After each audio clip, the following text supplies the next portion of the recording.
तो हेलो दोस्तों, मैं हूं आपका दोस्त और होस्ट सुनील और आप सुन रहे हैं सुनील हॉरर स्टोरी। तो अपने हेडफोन लगा लीजिए। आज की कहानी बहुत ही डरावनी होने वाली है। कहानी को देखने से ज़्यादा सुनने में मज़ा आता है। आज की कहानी हम बता रहे हैं कि हम 4 दोस्त कैंप गए थे लगाने और उसमें क्या हुआ हमारे साथ ये आपको बताएंगे। तो कहानी शुरू करते हैं। कैंप का प्लान अचानक बना था, लेकिन हम 4 दोस्त हैं इस एडवेंचर को लेकर बहुत ही उत्साहित थे। मेरे दोस्त अमित, आशीष, संदीप और मैं, हम चारों बचपन से ही बहुत अच्छे दोस्त थे और हमें रोमांच बहुत ही पसंद था। लेकिन ये बात का हमें बिल्कुल भी अंदाज़ा नहीं था कि ये ट्रिप हमारी ज़िंदगी का सबसे खौफनाक अनुभव बनने वाला है। मैं इस कहानी को अपनी नज़र से सुना रहा हूँ। मुझे एडवेंचर बहुत ही पसंद है, लेकिन मैं सतर्क भी रहता हूँ। डरावनी कहानियों में मेरी हमेशा ही दिलचस्पी रही है, लेकिन असल जगह किसी भूतिया जगह में जाने का मौका मुझे पहली बार ही मिला था। इस ट्रिप में भी मैं सबसे ज़्यादा चौकस रहने वाला था।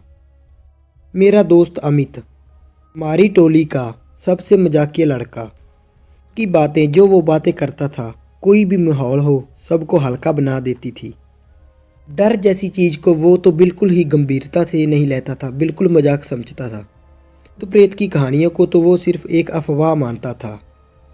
और इस ट्रिप में भी वो सिर्फ यही कहता रहा कि जंगल में जंगली जानवर हो सकते हैं, कोई भूत नहीं।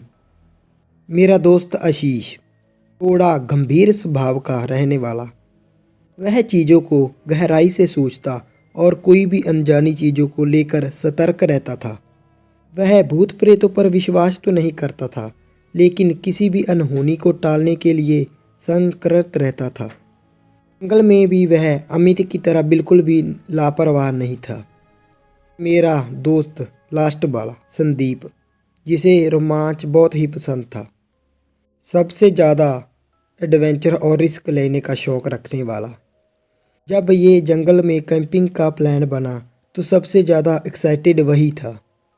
वह हमेशा नई जगहों पे घूमने और अनजानी चीज़ों की खोज करने के लिए हमेशा ही तैयार रहता था, लेकिन कभी कभी उसकी यही लापरवाही मुसीबत भी बन सकती थी। कहानी को शुरू करते हैं इससे आगे।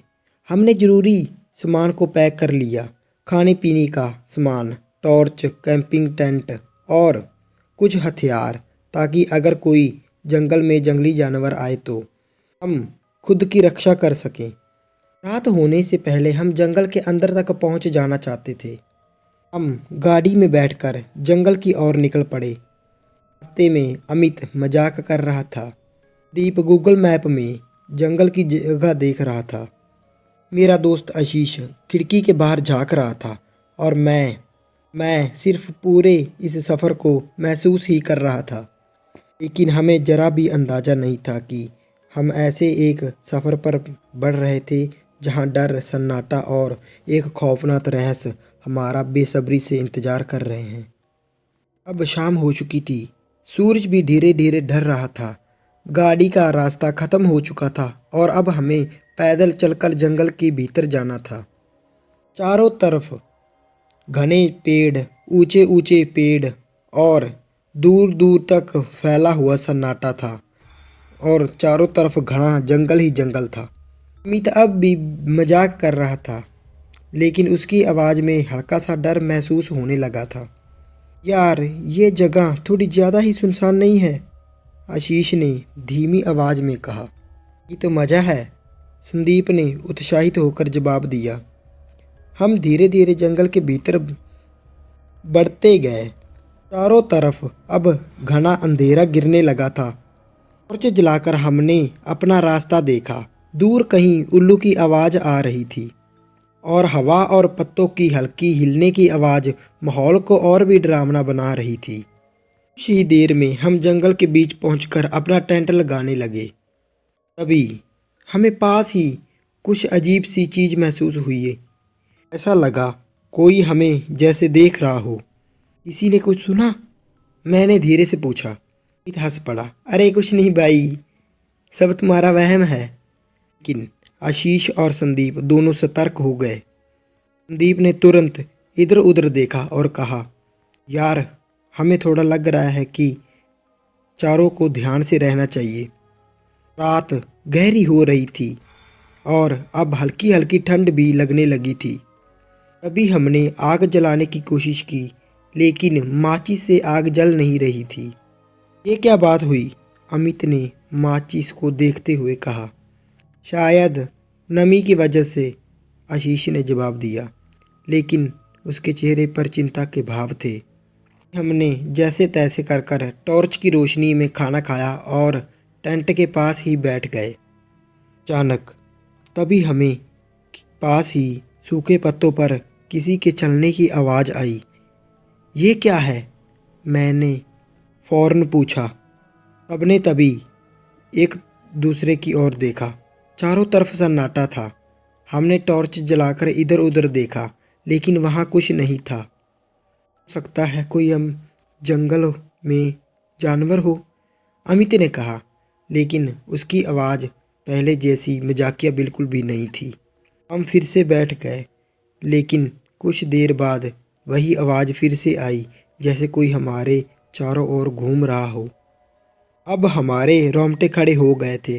टॉर्च की रोशनी में हमें कोई भी दिखाई नहीं दे रहा था, लेकिन हमें महसूस हो रहा था कि अब अकेले नहीं हैं हम। अचानक टॉर्च की रोशनी एक घने वन की तरफ, थोड़े से पेड़ की तरफ बढ़ी। वहाँ कुछ खड़ा था। हम सबकी सांसें अटक गई। वह क्लियर दिख नहीं रहा था। वह क्या है? आशीष की आवाज़ कांप रही थी। परछाई सिर्फ खड़ी थी, बिल्कुल सामने। हमने हिम्मत कर टॉर्च का फोकस बढ़ाया, लेकिन जैसे ही रोशनी तेज हुई, वहाँ कुछ भी नहीं था। हमारा दिल तेजी से धड़कने लगे थे। अभी कुछ ही टाइम पहले, कुछ ही सेकंड पहले वहाँ कोई खड़ा था और अब वहाँ सिर्फ सूखा पेड़ था। मुझे ये जगह ठीक नहीं लग रही, संदीप ने कहा, लेकिन उसकी आवाज़ में अब पहले जैसा माहौल नहीं था। पहली बार उसे डर का झलक नज़र आई थी। हम सब ने तय किया कि अब हम टेंट के अंदर जाकर सोने की कोशिश करेंगे, लेकिन हमें पता नहीं था कि वह रात हमारे लिए और भी खौफनाक होने वाली थी। हम चारों टेंट के अंदर बैठे थे। बाहर जंगल का घना अंधेरा और ठंडी हवा उस रात को और भी भयानक बना रही थी। कुछ बोल नहीं रहा था, लेकिन हमारे सबकी आंखों में एक ही सवाल था, वो परछाई क्या थी? सच में वहाँ कोई था या फिर वो हमारी आंखों का धोखा था? अमित ने माहौल को हल्का करने के लिए मजाक में कहा, अरे यार, लगता है हमें ज़्यादा हॉरर फिल्में देखनी बंद करनी चाहिए। लेकिन उसकी हंसी खोखली लग रही थी। कोई भी इस मजाक पर हंसा नहीं। जंगल के चारों तरफ और जंगल के सन्नाटे में कभी कभी कुछ अजीब आवाज़ें आ रही थी। कहीं दूर किसी के चलते हुए सूखे पत्तों की चरचराहट, भी हवा में सरसराहट, और कभी कभी ऐसा लगता कि कोई धीरे धीरे फुसफुसा रहा हो और हंस रहा हो। दीप ने धीरे से कहा, क्या तुम लोगों को भी ऐसा लग रहा है जैसे हमारे कोई बहुत ही पास है?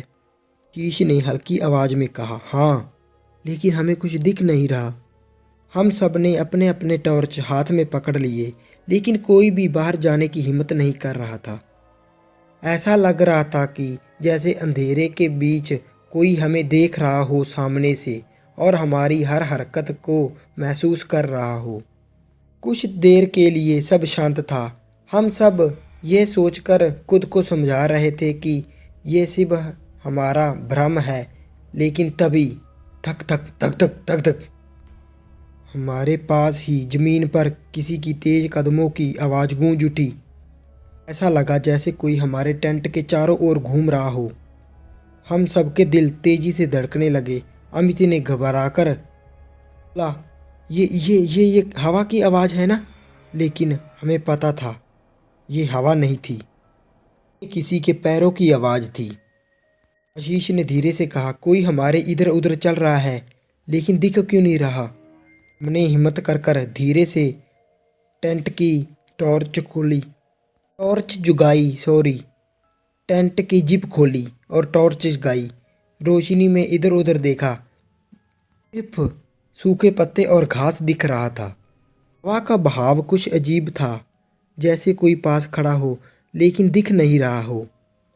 अचानक हम सबकी टॉर्च की रोशनी अपने आप ही कमजोर पड़ने लगी, चारों की एक साथ। संदीप ने घबराकर बोला, बैटरियां खत्म कैसे हो सकती हैं, अभी तो नई डाली थी। हमके हमारे सबके हाथ पैर अब ठंडे पड़ने लगे। अब सन्नाटा पहले से भी भारी लगने लगा था। ऐसा लगने लगा था कि जैसे पूरा जंगल ही हमें नोच कर खाना चाहता हो, हर हरकत देख रहा हो। कुछ देर तक सब शांत था।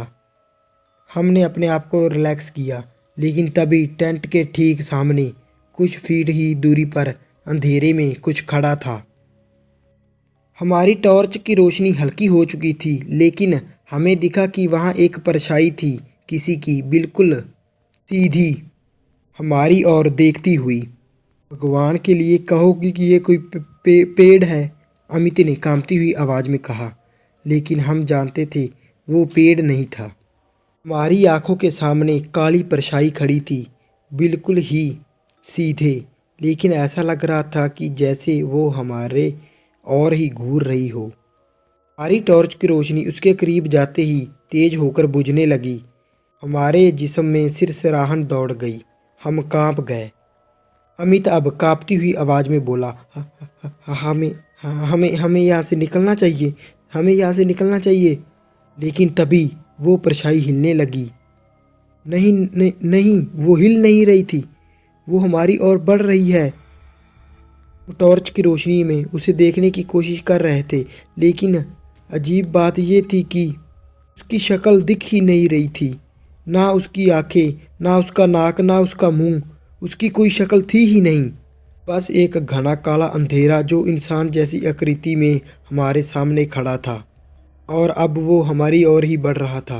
हम सब घबराकर पसीनों से भीग चुके थे, शरीर सुन्न पड़ने लगा था। भागो, संदीप चीखा और हम पीछे हटने लगे। लेकिन तभी हमारे पैरों के नीचे जमीन कांपने लगी, हिलने लगी। हम सभी ने नीचे देखा, लेकिन हम वहाँ नहीं थे जहाँ हमें होना चाहिए। चारों तरफ का जंगल अचानक बदलने लगा। पेड़ों की टहनियाँ हिलने लगी, जैसे किसी अदृश्य शक्ति से झंझोरी जा रही हो। हवा में किसी की धीमे धीमे रोने की आवाज़ आने लगी, लेकिन वहाँ कोई नहीं था। अचानक एक पेड़ की ऊंचाई से खून टपकने लगा। अमित घबराकर पीछे हटा। ये क्या हो रहा है? हम फंस चुके हैं, आशीष ने कांपती हुई आवाज़ में कहा। तभी एक और आवाज़ आई, लेकिन ये कोई इंसानी आवाज़ नहीं थी। ये किसी ऐसी चीज़ की आवाज़ थी जिसे हमने कभी ना तो सुना था, ना ही देखा था। गहरी और गूंजती हुई, जैसे 10-12 लोगों की एक साथ गूंजती हुई आवाज़ और फुसफुसाते हुए लोग। हमने भागने की कोशिश की, लेकिन तभी ज़मीन के नीचे से कुछ हमें महसूस होने लगा। गले सड़े, बिना चमड़ी के हाथ जो हमारे पैरों को पकड़ने की कोशिश कर रहे थे। भागो! हम जितना तेज भाग सकते थे हम भागे, लेकिन हमें ऐसा लगा जैसे जंगल ने हमें अंदर ही कैद कर रहा हो। हर रास्ता हमें जहाँ से हम भागे थे उसी जगह वापस ले रहा था। आशीष घबराकर बोला, ये जंगल हमें बाहर नहीं जाने दे रहा, और ना ही ये जगह। तभी हमारे टेंट की तरफ से एक अजीब सी हंसी गूंजी। कई आवाज़ें एक साथ हंस रही थी। हमने मुड़कर देखा, टेंट अंदर से हिल रहा था, जैसे कोई उसमें से बाहर निकलने की कोशिश कर रहा हो।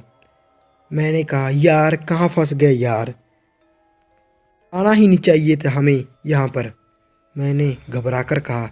लेकिन मेरी आवाज़ में अब एक डर था। लेकिन हमने टेंट में किसी को घुसने हुए नहीं देखा था। हम चारों दोस्त एक दूसरे की ओर देख रहे थे। अब भागना कोई विकल्प नहीं था। यह जंगल, ये जगह अब तक का सबसे बड़ा धोखा था। ये हमें कहीं जाने नहीं देगा। और फिर टेंट के अंदर से कुछ बाहर निकला, कुछ ऐसा जो इंसान नहीं था। टेंट अब धीरे धीरे हिल रहा था, जैसे कोई अंदर से बाहर निकलने की कोशिश तो कर रहा हो। और दूसरी तरफ हमारी सांसें भी थम गई थीं। अचानक टेंट की जिप बिना किसी के छुए खुद ब खुद खुल गई। अंदर अंधेरा था, लेकिन हमें एहसास हो रहा था कि वहाँ कोई देख रहा है, हमारी हर हरकत को देख रहा है और महसूस कर रहा है। फिर एक हाथ बाहर निकला, कोई आम हाथ नहीं बल्कि सड़ा गला, लंबी नुकीली उंगलियों वाला, काले नाखून से भरा हुआ हाथ। हम सब पीछे हट गए। वह शैतान था। वह बाहर आ चुका था। टॉर्च की धीमी रोशनी जैसे ही उसके चेहरे पर पड़ी और हमारी दूसरी ओर, रूह कांप गई।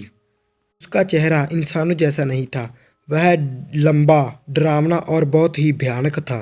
उसकी आंखें और मुंह नहीं था, वहाँ सिर्फ काले गड्ढे दिख रहे थे, जैसे किसी ने आंखों की जगह गहरा और अंधेरा भर दिया हो। उसका मुंह इतना चौड़ा था कि कानों तक फटा हुआ गला और अंदर नुकीले और सड़े हुए दांत भरे हुए थे। उसकी त्वचा काले रंग की थी, जैसे कोई जला हुआ शरीर हो, और उसके हाथ और पैर इंसानों से बहुत लंबे थे। उसकी आवाज़ से गूंज उठी, एक नहीं बल्कि कई आवाज़ों के साथ, तुम्हें यहाँ नहीं होना चाहिए था। अचानक हवा की दिशा बदल गई। चारों ओर अंधेरा और भी गहरा होने लगा। पेड़ की सूखियाँ लकड़ियाँ टूटकर जमीन पर गिरने लगी, जैसे जंगल खुद ब खुद हमें इस शैतान के हवाले कर रहा हो। अमित अब कांपती हुई आवाज़ में बोला, ये क्या है? तान ने धीरे धीरे हमारी ओर कदम बढ़ाए। जैसे ही उसने पैर आगे रखा, जमीन हिलने लगी। हर जगह राख उठने लगी, जैसे जमीन पूरी तरह से कांप रही हो। ये जंगल हमारा नहीं था, ये तो शैतान की दुनिया थी। हम भागने की कोशिश करने लगे, लेकिन चारों ओर अंधेरा घना हो चुका था। रास्ते अपने आप गायब हो चुके थे। पेड़ भी बहुत ही ज़्यादा हो चुके थे। अब हमें पेड़ों की शाखाएं भी हड्डियों जैसी लग रही थी, और उनके कानों से खून टपक रहा था। तभी शैतान जोर से चीखा। उसकी चीख इंसानों जैसी तो बिल्कुल भी नहीं थी। वह एक ऐसी आवाज़ थी जो सीधा हमारे दिमाग में घुस रही थी, हमें वहीं पागल करने के लिए और हमारे होश उड़ाने के लिए। हमारे तो पांव थले ही ज़मीन खिसक गई। शैतान अब हमारे सामने खड़ा था, लेकिन अब ये सिर्फ पेड़ों और झाड़ियों का जंगल नहीं, मौत का और डर का जंगल बन चुका था। अमित कांपती हुई आवाज़ में बोला, हमें कुछ करना चाहिए। हम यहाँ खड़े हुए नहीं रह सकते। यहाँ पर हमें भागना चाहिए। संदीप ने चारों ओर देखा। उसकी आवाज़ घबराहट से भरी हुई थी। संदीप ने चारों ओर देखा। उसकी आवाज़ घबराहट से भरी हुई थी। लेकिन आओगे कहाँ? हर तरफ अंधेरा बढ़ा हुआ था। आशीष ने गहरी सांस लेकर कहा, हमें एक साथ रहना होगा, अगर अलग हुए तो मारे जाएंगे। मैं फिर से चिल्लाया, ये शैतान हमें मारने वाला है। हमारे चारों ओर जंगल की ज़मीन फिर से हिलने लगी। टहनियाँ अपने आप टूटने लगी, गिरने लगी। अचानक ज़मीन से कुछ उभरने लगा। हर जगह हड्डियाँ बिखरी हुई थीं। हमने बराबर पीछे हड्डियों की रोशनी की, लेकिन जहाँ भी कदम रखता, ज़मीन के अंदर से मुर्दों के हाथ बाहर आ रहे थे। ज़मीन के अंदर से कुछ मुर्दे हाथ बाहर तो आ रहे थे, सूखी गली हड्डियाँ और लिपटे हुए हाथ जो हमें पकड़ने की कोशिश कर रहे थे। अमित ने कांपती हुई आवाज़ में कहा, ये क्या जगह है? आशीष चीखने पड़ा और कहा, ये वह जगह है जहाँ से कोई जिंदा वापस नहीं गया। तभी पेड़ों के बीच से हल्की हल्की रोशनी दिखाई देने लगी कि चारों सफ़ेद धुंधले साए हवा में फैल रहे थे। वह कदम कदम के ऊपर और नीचे, आगे पीछे मंडरा रहे थे। उनकी आंखों में कोई रोशनी नहीं थी। उनके मुंह खुले थे जैसे कि चीख रहे हों, लेकिन तभी आवाज़ नहीं आ रही थी। ये सब मरे हुए लोग हैं, संदीप फुसफुसाया और हमारी सांसें तेज हो गई। दूसरी ओर शैतान दहाड़ा और पूरा जंगल उसकी चीखों से दहल गया। अमित जमीन पर गिर चुका था। उसकी आंखें सफ़ेद हो चुकी थी, जैसे उसकी आत्मा खींच ली गई हो। हमने उसे हिलाने की कोशिश की, लेकिन तभी उसका शरीर अचानक खड़ा होकर बदल गया। शीश और संदीप दोनों चीख पड़े। सिर्फ मैं और मेरे दोस्त थे। शैतान ने दूसरी ओर अपनी काली और लंबी उंगलियां हमारे तरफ बढ़ाईं। हमने भागने की कोशिश की, लेकिन जंगल भी अब अपने असली रूप में आ चुका था। हर तरफ हड्डियां, मुर्दा शरीर और चलती हुई आत्माएं दिख रही थी। अब तुम नहीं बच सकते, शैतान की कई आवाज़ों ने गूंजते हुए कहा। संदीप अब रोने लगा था। उसने रोते हुए कहा, हमें कुछ करना होगा, कुछ भी। लेकिन तब तक देर हो चुकी थी। हर हर जा एक एक कर हमारे कदम बांध लिए थे। आत्माएं हम पर झटकने लगी। हमें अपने शरीर हल्के महसूस होने लगे, जैसे कुछ भी इस दुनिया से खींच रहा हो। मेरी आंखों के सामने भी सब कुछ धुंधला पड़ने लगे। आखिर चीज़ जो मैंने देखी, शैतान हमें निगल रहा था और सिर्फ अंधेरा रह गया। कोई नहीं बचा। जंगल हमारा आखिरी घर बन चुका था और सब कुछ खत्म हो गया। मेरे चारों दोस्त भी मारे गए और मैं भी। तो आप जाना चाहते हैं वहाँ पे जहाँ से आज तक कोई लौट कर नहीं आया? तो दोस्तों, कैसी लगी आपको ये कहानी? लाइक शेयर कमेंट करके ज़रूर बता देना और चैनल को सब्सक्राइब कर लेना। ऐसी और ही कहानी भी मिलते हैं इसके आगे। ओके।